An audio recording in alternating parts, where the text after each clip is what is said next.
Hello guys, welcome to literature classes. तो आज हम करेंगे क्लास 9th की बुक मूवमेंट्स का चैप्टर, जिसका नाम है द लॉस्ट चाइल्ड। इसके अंदर हम एक ऐसे बच्चे के बारे में पढ़ेंगे जो गुम हो जाता है, एक मेले में जाता है, जैसे कि दिखा भी रखा है इसके अंदर। The child goes to a fair with his parents. He is happy and excited and wants the sweets and toys displayed there, but his parents don't buy them for him. Why then does he refuse when someone else offers them to him? एक बच्चा है जो मेले में जाता है अपने parents के साथ, बहुत खुश है, एक्साइटेड है, और उसको चीज़ें चाहिए जो उधर लगी हुई थी मेले के अंदर, जैसे बहुत सारी चीज़ें होती है, टॉयज, स्वीट्स, समथिंग एल्स। तो वो ये चाहता है कि उसके पेरेंट्स उसको ये चीज़ें दें, लेकिन अब उसके पेरेंट्स तो मना कर रहे हैं। तो अगर कोई और उसको ये चीज़ें ऑफ़र करता है तो वो क्यों मना कर रहा है? ऐसा क्या होगा भाई, छोटे बच्चे उनको तो कोई भी दे सकता है, तो फिर वो क्यों मना कर रहा है? आगे देखते हैं स्टोरी में। It was a festival of spring from the wintry shades of narrow lanes and alleys emerged a gaily clad humanity. तो स्प्रिंग का फेस्टिवल मनाया जा रहा है, तो मतलब मौसम भी स्प्रिंग का ही होगा, राइट? तो मौसम स्प्रिंग में क्या होता है, जैसे ठंडी ठंडी हवाएं चल रही होती है, राइट? तो वही बता रखा है, wintry shades of narrow lanes and alley emerge a gaily clad humanity. मतलब एक अच्छा सा मन हो रहा है सबका, बहुत अच्छा मौसम था उस टाइम पे। Some walked, some rode on horses, others being carried in bamboo and bullock carts. कुछ लोग चल रहे थे, कुछ लोग घोड़े पे सवार थे, कुछ लोग बैठे थे, कि कुछ लोगों ने बम्बू हाथ में लिया हुआ था, कुछ लोग घोड़े गाड़ी पे आ रहे थे, राइट? वहाँ का सीन बताया जा रहा है। तो वहाँ पे एक बच्चे के बारे में बताया गया कि one little boy ran between his father's legs brimming over with life and laughter. एक छोटा बच्चा अपने पापा के इर्द गिर्द घूम रहा है और वो खुश है, इधर से उधर घूम रहा है। जैसे मेले में जाते हैं तब सारे बच्चे खुश होते हैं ना, वैसे सब खुश हैं। Come child come called his parents as he lagged behind, fascinated by the toys in the shops that lined the way. अब बच्चा है ना, वो जो शॉप्स थी जिस पे टॉयज वगैरह लगे थे, स्वीट से, सब देख के ना वो बहुत फैसिनेटेड हो जाता है, अट्रैक्टेड हो जाता है इन चीज़ों से। तो वो उनको देखने के लिए रुक जाता है, तो पीछे देखते हैं उसके पेरेंट्स की, भाई वो तो पीछे रह गया, तो उसको बुलाते हैं कि कम चाइल्ड कम, जल्दी आओ। ही हरिड टुवर्ड्स हिज पेरेंट्स। वो अपने पेरेंट्स की साइड जाता है, जल्दी जल्दी भाग जाता है। His feet obedient to their call. उसके माँ बाप की आवाज़ पे उसके पैर उनकी तरफ चल दिए, ठीक है। His eye still lingering on the receding toys। जो भी उसके पीछे टॉयज छूट गए, लेकिन उसकी आंखें तो उन्हीं के ऊपर टिकी रह गई थी, उनको तो वही चीज़ें इतनी अच्छी लग रही थी। As he came to where they had stopped to wait for him, जहाँ पे उसके पेरेंट्स रुके हुए थे ना उसका वेट करने के लिए, जब वो वहाँ पहुँचा तो उससे रुका नहीं गया। He could not suppress the desire of his heart। वो अपने दिल की तमन्ना को रोक नहीं पाया। Even though he well knew the old cold stare of refusal in their eyes। जबकि उसको पता था कि उसके पेरेंट्स उसको नहीं ला के देंगे, नहीं एग्री होंगे, वो तब भी एक बार उसने पूछ लिया, आई वॉन्ट दैट टॉय। उसने प्यार से पूछा कि मुझे वो टॉय चाहिए। His father looked at him red eyed in his familiar tyrant's way.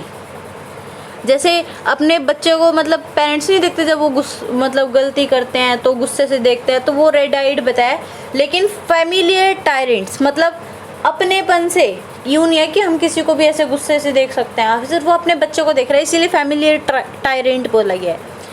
His mother melted by the free spirit of the day was tender and giving him her finger to hold. और उसकी mummy ने उसको प्यार से अपनी उंगली थमाई, उसको बोला कि पकड़ो उसको, और बोला sad and sad, look child what is before you. देखो बच्चे तुम्हारे पीछे क्या है। It was a flowering mustard field, pale like glittering gold as it swept across miles and miles of even land. ऐसा लग रहा था जैसे फ्लावरिंग मस्टर्ड की फील्ड, मतलब जो सरसों की फील्ड थी वो ऐसी लग रही थी जैसे तो ना मीलों मीलों दूर तक एक सोने की परत सी लगा दी है, ऐसा लग रहा था बिल्कुल उस बच्चे को. A group of dragonflies were bustling about on their gaudy purple wings. बहुत सारी ड्रैगन फ्लाइज थी उन फ्लावर्स पे, जो मस्टर्ड के फ्लावर्स होते हैं ना येलो येलो कलर के, उनके ऊपर. Intercepting the flight of a lake of a lone black bee or butterfly in search of sweetness from the flowers. और वहाँ पे क्या क्या था, बटरफ्लाई भी थी, ब्लैक बीज भी थी, जो कि जो फूल थे उनमें से नेक्टर ढूंढने की कोशिश कर रही थी. ठीक है. The child followed them in the air with his gaze. और वो बच्चा उन जो भी बटरफ्लाइज थी, जो भी ड्रैगन फ्लाइज थी या फिर जो हनी बीज थी, उनकी साइड उनको मतलब पकड़ने के लिए उनकी तरफ भाग रहा था.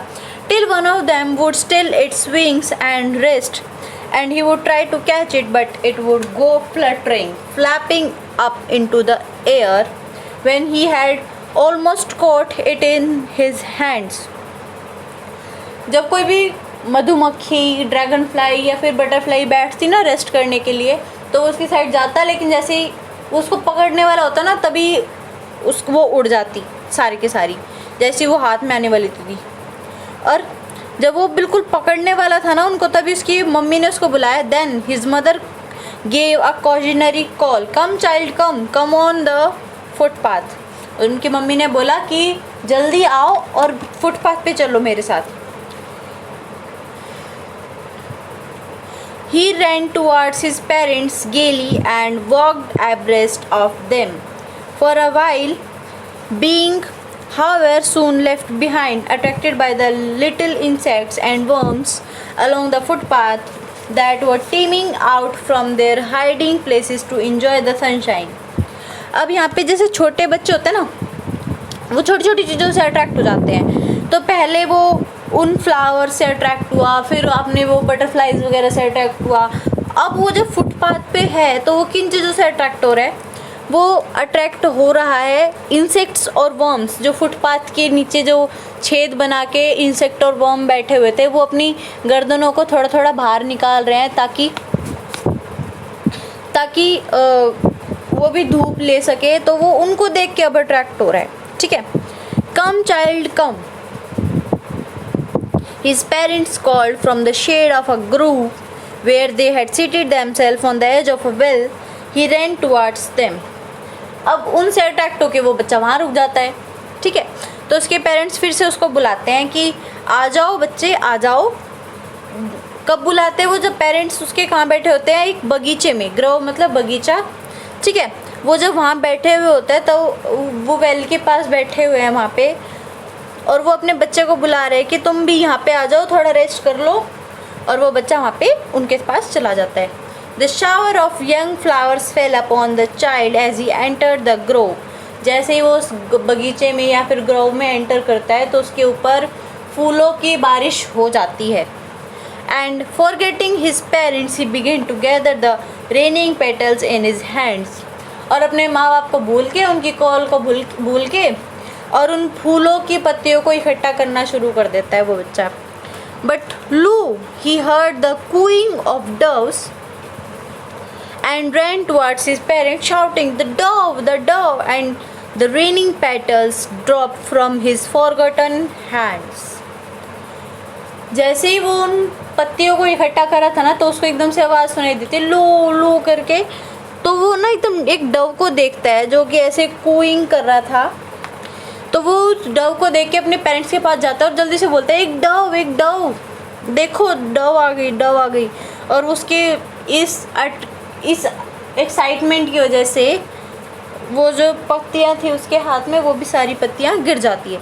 कम child come, they called to the child who had now gone running the wild capers round and the banyan tree, and gathering him up they took the narrow winding footpath which led to the fair through the mustard fields.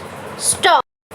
अब वो अपने parents जो है वो बच्चे को बुलाते हैं दोबारा से कि आ जाओ बच्चे आ जाओ। Who had now gone running the wild capers round the banyan tree। वो जो बनियान ट्री के पास जो जंगली घास लगी थी उसके आसपास जो घूम रहा था उसको पकड़ के, मतलब उसको लेकर वो फुटपाथ की ओर चले गए जो कि मस्टर्ड फील्ड के पास थी।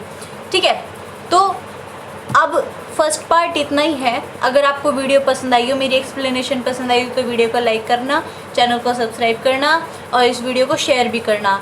और हाँ, पार्ट 2 से पहले हम इस पार्ट 1 तक के क्वेश्चन आंसर्स की वीडियो लेके आएंगे, तो उसको देखना बिल्कुल भी मत भूलना। Thank you.